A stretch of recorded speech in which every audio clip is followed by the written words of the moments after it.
So ito, marami pong gamit yung yung Vaseline. So itong Vaseline, pwede niyo siyang gamitin na pampadulas dun sa gulong. So yan, nakikita natin. Wala kang grasa. So kung wala kang grasa, alternative po yan. So yan yung alternative. So ano bang ginagawa natin?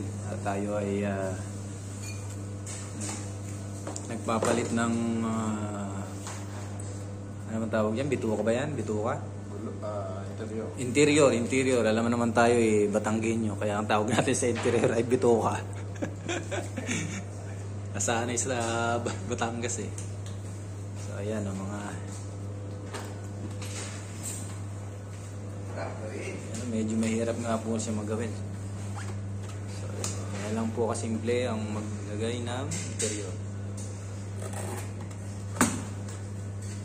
So ito po yung invite.